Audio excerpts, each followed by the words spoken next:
ठीक है, नेक्स्ट चलो 9th क्वेश्चन देखते हैं। इनके अगर सपोज करो हमारा जो वोल्टेज है वो इक्वेशन के टर्म में नहीं दिया, ऐसा दिया डायरेक्ट, यहाँ पे एक रेजिस्टर है and here is the capacitor and voltage is given V is equal to given 250 sorry 20 volt ऐसा दिया, 20 वोल्ट दिया है, इसका रेजिस्टेंस 2 है, इसका 4 है। अब अगर डायरेक्ट ऐसा देता है, पूरा वेव फॉर्म में नहीं दिया, इसका मतलब ये VRMS है। If it is given directly, जैसे 20 वोल्ट दिया ना, this is what root mean square value VRMS।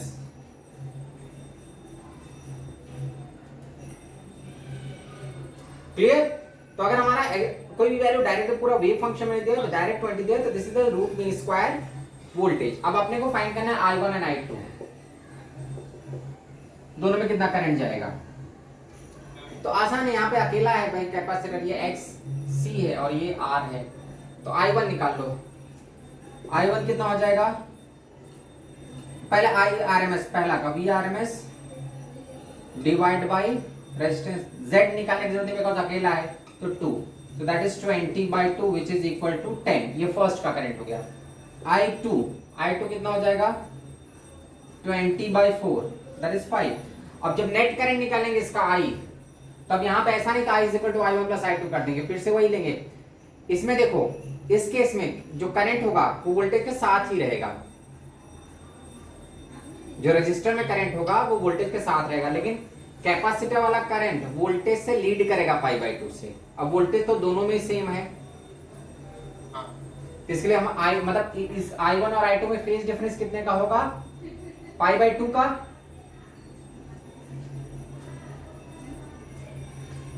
Phasor diagram बना लो, देखो ये फेजर डायग्राम बना देता हूं, तीनों में दोनों पैरेलल में है तो वोल्टेज सेम है, जिधर VR है उधर ही VC है, ठीक है। अब जो रजिस्टर वाला करंट होता है, रजिस्टर वाला करंट तो मैं बताया I1 तो उसके साथ ही रहता है वोल्टेज के,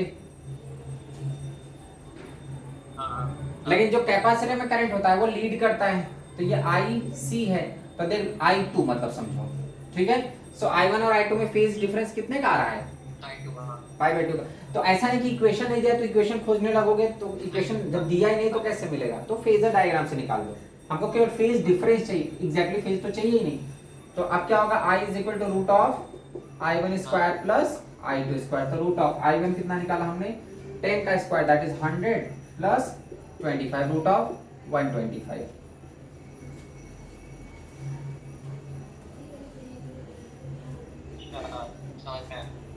क्लियर?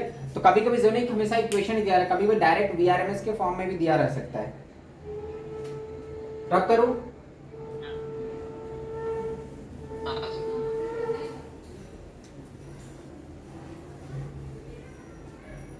चलो 10th क्वेश्चन देखो। यहाँ पे हमारा रेजिस्टर है, इंडक्टर,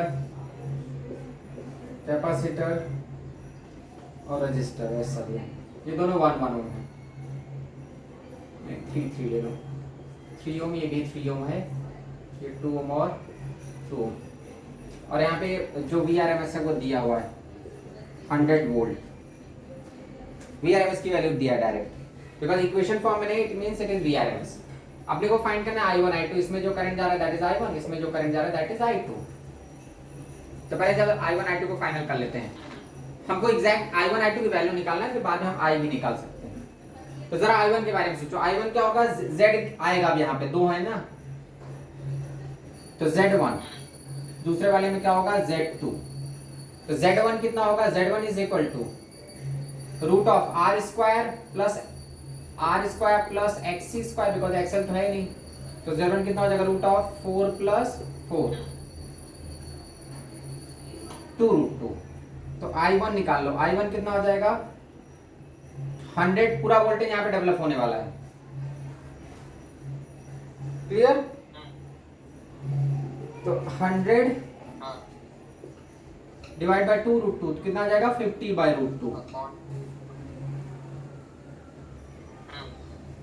I2 के लिए ऊपर देखेंगे, I2 फिर से क्या होगा, Z2 root of 3 square plus 3 square, तो Z2 is equal to what, 9 plus 9 18। Clear है? 9 रूट 3 रूट 2 लिख दो, अब I2 निकालो, तो I2 is equal to 100 divide by 3√2। ठीक है, ये आ गया। अब I1 I2 ऐड करना है तो पहले तो अपने को फेज चाहिए, फेजर डायग्राम बनाओ। तो देखो पहले I1 की कहानी। I1 के केस में क्या होगा, वोल्टेज जो है नेट वोल्टेज तो उधर रहेगा, उधर ही हमारा VR होगा और उधर ही VC है पहले के केस में। क्लियर? तो जो नेट वोल्टेज उसी फेज में वही VR है, वही VC है। I1, अरे रुको रुको यार, यहाँ पे वोल्टेज VR और VC सेम नहीं, बिकॉज दोनों सीरीज में है ना। सीरीज में क्या होता है, करंट सेम रहता है। क्लियर? तो करंट जो I1 है वही एक ही करंट है, रजिस्टर पे भी और इंडक्टर पे भी। अब देखो जो रजिस्टर का वोल्टेज है वो तो उसके साथ ही रहेगा। क्लियर? रजिस्टर वाला वोल्टेज करंट के साथ है, लेकिन कैपेसिटर वाला वोल्टेज लैग करता है, तो इधर क्या होगा, VC। क्लियर? तो जो नेट फेज डिफरेंस आएगा, मतलब करंट उसी एक्सिस पे है, जो नेट वोल्टेज आएगा वो इधर ही किधर आएगा, और VR और VC इक्वल है, बिकॉज दोनों का रेजिस्टेंस सेम है, करंट भी सेम है, तो वैल्यू सेम रहेगी, तो ये π/4 से लैग करेगा। मतलब जो I1 है वो वोल्टेज से नेट वोल्टेज से π/4 से लैग कर रहा है। क्लियर? जो I1 करंट है वो नेट वोल्टेज से सॉरी लैग नहीं कर रहा है, π/4 से लीड कर रहा है ना। ये हमारा नेट वोल्टेज है, सो नेट वोल्टेज से π/4 लीड कर रहा है। क्लियर? देखो ये हमारा नेट वोल्टेज है ना, कैपेसिटर और रेजिस्टर का नेट वोल्टेज है, तो उससे जो करंट है वो ऊपर है, π/4 से लीड कर रहा है। I2 की कहानी देखो। अब I2 हमारा क्या, इंडक्टर और कैपेसिटर के बीच में, फिर से I2 सेम है, रजिस्टर वाला वोल्टेज तो उसके साथ ही रहेगा, लेकिन इंडक्टर वाला वोल्टेज लीड करेगा। तो अब इन दोनों की वैल्यूज भी सेम है, चूंकि रेजिस्टेंस मैंने सेम लिया, तो इसका भी जो नेट आएगा वो ऐसे आएगा। ये भी कितने से लीड करेगा, π/4 से, ये V नेट। तो मतलब समझो अगर V को मैं लिखता हूं V0 sin ओमेगा t। ठीक है, तो जो I1 है, I1 क्या होगा, I1 not sin omega t minus π/4, sorry plus π/4। जो पहले का करंट है ये मैंने नेट वोल्टेज का लिख दिया इक्वेशन। नेट वोल्टेज का मैंने क्या लिख दिया, V is equal to V0 sin omega t। क्या फेज है मुझे नहीं मालूम है। तो जो फर्स्ट कैपेसिटर और रजिस्टर के बीच में करंट है वो π/4 से लीड कर रहा है उस वोल्टेज को, मतलब ये जो नेट वोल्टेज है इससे π/4 आगे चल रहा है कैपेसिटर की साइड वाला करंट। और जो इंडक्टर वाला करंट है वो क्या होगा, I2 not sin omega t, और इसमें करंट लैग कर रहा है माइनस π/4। तो मतलब दोनों I1 I2 में कितने का फेज डिफरेंस आ गया, 90 डिग्री का।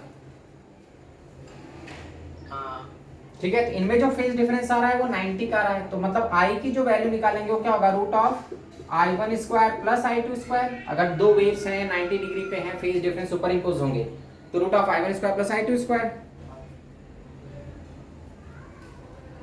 क्लियर?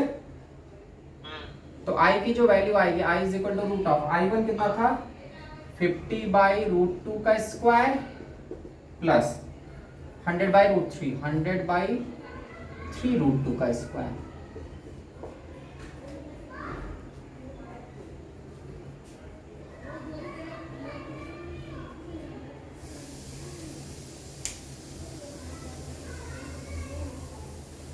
हो गया?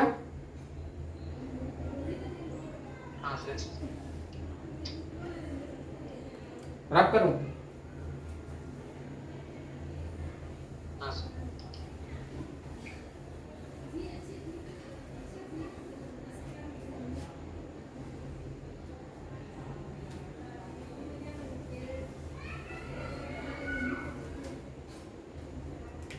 चलो 11th क्वेश्चन। मान लो हमारे पास एक LCR सर्किट है, L, C और R। ठीक है, और ये मेन बैटरी से कनेक्टेड है।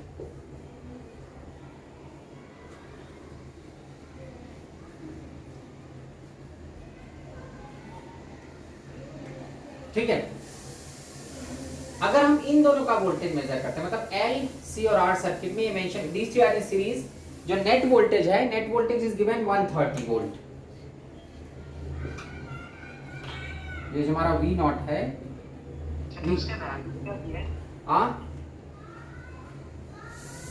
रेजिस्टेंस कितना है? नहीं वही अपने को निकालना है, एलसीआर की वैल्यूज नहीं दी हुई है। एलसीआर निकालते हैं। हाँ एलसीआर, ठीक है। यहाँ पे जो नेट वोल्टेज है, यहाँ पे जो नेट वीआरएमएस है दैट इज गिवन 130, और ये मेंशन है कि इन दोनों के बीच में, मतलब यहां से यहां तक अगर मैं एक वोल्ट मीटर कनेक्ट करता हूं, ठीक है, तो वो मेजर करता है 100 वोल्ट, मतलब इंडक्टर और कैपेसिटर के बीच में जो वोल्टेज वो 100 वोल्ट मेजर कर रहा है। और यहां पे अगर मैं कनेक्ट करता हूं तो वो मेजर कर रहा है 120, मतलब इंडक्टर और कैपेसिटर के बीच में जो वोल्टेज है वो कितना है 100 वोल्ट। कैपेसिटर और रजिस्टर के बीच में अगर हम कनेक्ट करते हैं, अब वोल्टेज मेजर करते हैं, तो इट इज शोइंग 120 वोल्ट, और जो नेट है वो 130 है। तो फाइंड दीज वैल्यूज, मतलब एक्सएल, एक्ससी और आर की वैल्यू निकालनी है अपने को। फाइंड एक्सएल, एक्ससी और आर, ये तीनों फाइंड करना है अपने, तीनों का रेजिस्टेंस। अब देखो होता क्या है, जब अगर हमारा डीसी होता है ना, तो डीसी में क्या होता है, ये जो वोल्टेज होगा वही तीनों में डिस्ट्रीब्यूट होगा ना, लेकिन ये एसी है, तो एसी में क्या होगा, डायरेक्टली तुम ऐड करोगे, बिकॉज यहाँ पे फेज का झंझट आता है। अगर मैं डायरेक्टली ऐड करूंगा, हमको लगेगा कि यहाँ से यहाँ तक 100 है और इधर का, तो डायरेक्ट इसका इसका इसका ऐड करोगे तो ये नहीं आएगा कभी भी। ऐसा हम नहीं बोल सकते कि V is equal to VL plus VC plus VR, because जो फेज होता है ना वो डायरेक्टली ऐड नहीं होता, ना तो करंट का ना ही वोल्टेज का। तो ये जो 130 है, in place of 130 you can not say कि हाँ VL plus VC plus VR is equal to 130। ये जो V दिया है ना 130 वोल्ट, इसको मैं डायरेक्ट तीनों को ऐड करके 130 से इक्वेट नहीं कर सकता, बिकॉज ये डीसी नहीं है। डीसी में हो जाता है, डीसी में क्या होता है, इसका वोल्टेज प्लस इसका is equal to this, because DC में फेज उसका कुछ झंझट होता नहीं, बट एसी में फेज ही मेन झंझट है। तो यहाँ पे हम डायरेक्ट भी नहीं लिख सकते। अब देखो हम सॉल्व कैसे करेंगे जो गिवन वैल्यूज हैं। पहले स्टार्ट करते हैं, ये जो हमारा नेट होता है, जब VL, VC और VR का रिजल्ट निकालते हैं तो कैसे निकलता है, यहाँ पे हमारा क्या होता है VR, इधर क्या जाता है VL और इधर क्या जाता है VC। क्लियर? सीरीज में है तो करंट तीनों में सेम जाएगा, because all three are in series, तो same current is flowing across inductor, capacitor and resistor. Current तो तीनों में सेम जा रहा है, तो करंट का झंझट नहीं। अब जो रेजिस्टेंस वाला वोल्टेज होता है वो करंट के साथ होता है, इंडक्टर वाला वोल्टेज करंट को लीड करता है 90 से, और कैपेसिटर वाला वोल्टेज लैग करता है। ठीक है, जरा देखो जो नेट वोल्टेज आता है, नेट वोल्टेज कैसे आता है, पहले हम इन दोनों को फाइनल कर लेते हैं, जो बचता है उसको रेजिस्टर के साथ ऐड करते हैं। पहले इन दोनों के झगड़े में, VL और VC के झगड़े में जो बच जाता है वोल्टेज, वो जाके रेजिस्टेंस के साथ ऐड होता है। क्लियर? तो VL और VC के झगड़े में जो बचेगा वो VR के तो परपेंडिकुलर ही रहता है, तो इसलिए नेट इधर निकल के आता है। तो V स्क्वायर हमारा क्या आता है, VR स्क्वायर प्लस इनके झगड़े का जो बचा हुआ है रजिस्टर वाला वोल्टेज। अब ऐसा नहीं कि net voltage is VL minus VC plus VR, directly add नहीं करते, बिकॉज AC है, AC में DC जैसा ऐड नहीं कर सकते। तो इन दोनों के झगड़े में जो बचेगा वो 90 फेज पे रहेगा VR के साथ। क्लियर? जो इंडक्टर और कैपेसिटर के झगड़े में जो वोल्टेज बचेगा वो VR के साथ डायरेक्टली ऐड नहीं हो जाएगा, बिकॉज फेज के हिसाब से हम फेज के अकॉर्डिंग ऐड करेंगे। तो VL minus VC y axis पे है और VR x पे है, तो उनमें 90 डिग्री का फेज है, इसलिए हम पाइथन वो डायरेक्ट अप्लाई V स्क्वायर और VR square plus VL minus VC का होल स्क्वायर। वेव के जैसा 90 डिग्री का फेज था तो थर्ड टर्म नहीं आएगा। क्लियर? अब देखो हमको इसमें क्या मालूम है, V मालूम है 130,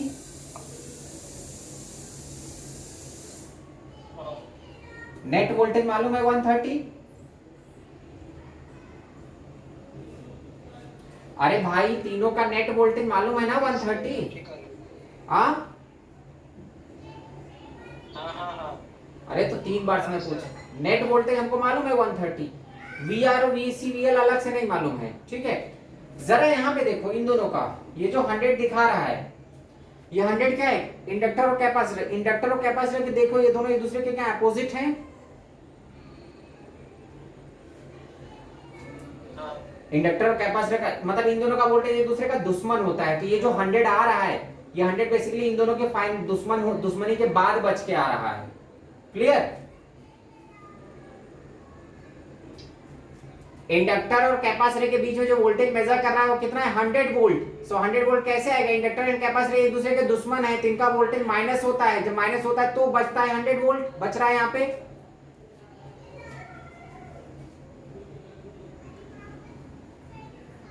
सर आपको भी आवाज आ रही है ना? हाँ भाई मेरी आवाज जा रही तुमको? ठीक है, मुझे समझ में आ गया वो। हाँ तो यहाँ पे v स्क्वायर कितना होगा, आ रही है, क्लियरली आ रही है। 130 का square is equal to V R हमको नहीं मालूम है, रेजिस्टर का नहीं मालूम है, तो ये वी आर ही रख रहा हूं मैं, प्लस इन दोनों के झगड़े का जो वी एल माइनस वी सी है वो मालूम है कि इन दोनों के झगड़े में बच कितना रहा है 100, बिकॉज ये दुश्मन ही है एक दूसरे के, और इनके बीच का जो वोल्टेज है दैट इज 100, मतलब ये वैल्यू कितनी 100 है।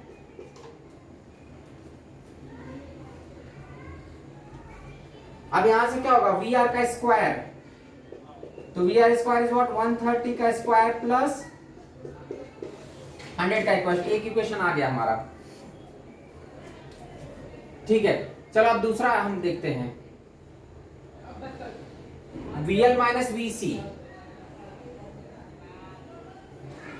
ठीक है अब नेक्स्ट देखते हैं, सॉरी कैपेसिटर और रजिस्टर का फाइनल कर लो। कैपेसिटर और रजिस्टर में हमारा क्या होता है, ये रजिस्टर वाला वोल्टेज है ऐसा और कैपेसिटर वाला इस टाइप से है VC, तो इन दोनों के बीच में जो नेट आएगा कितना 1 मतलब वी स्क्वायर, इन दोनों का बीच का जो आएगा V square is what V R square plus VC square, और वी स्क्वायर हमको मालूम है 120 का square is equal to what V R square plus VC square.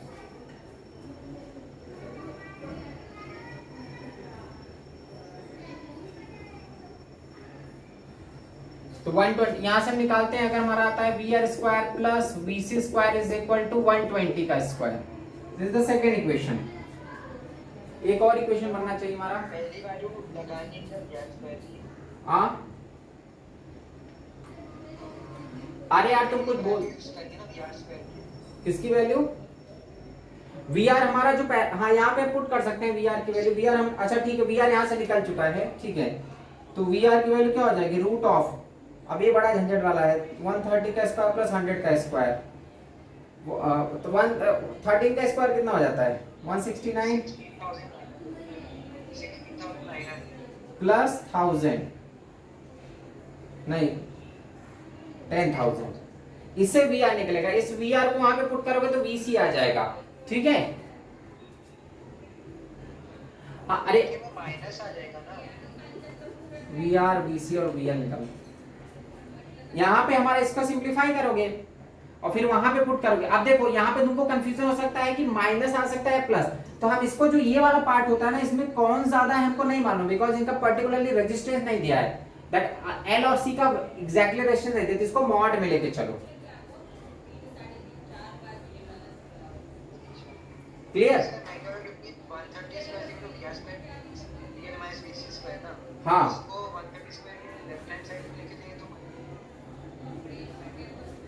अच्छा हाँ यार यहाँ पे भी मिस्टेक किया ना मैंने, यहाँ पे -100 होगा सॉरी, हाँ हाँ तो कितना आ जाएगा रूट ऑफ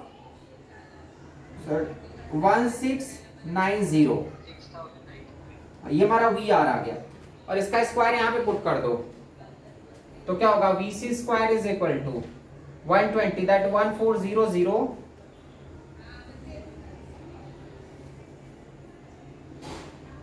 120 का था 1400 माइनस 1690, ये आ जाएगा वी आर की वैल्यू, वी आर स्क्वायर मैंने ले जाके सब्ट्रैक्ट कर दिया तो VC square is equal to what 140,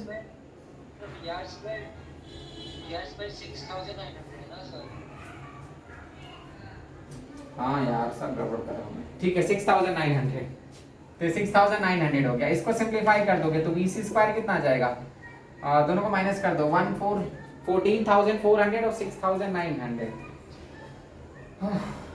चलो इसको माइनस कर लोगे फिर आ जाएगा, फिर इसको पुट कर दोगे, हमारे पास ये भी है ना VL minus VC is equal to 100, तो सिंप्लीफाई इसको निकाल लेना फिर इसमें पुट कर देना तो वो भी आ जाएगा।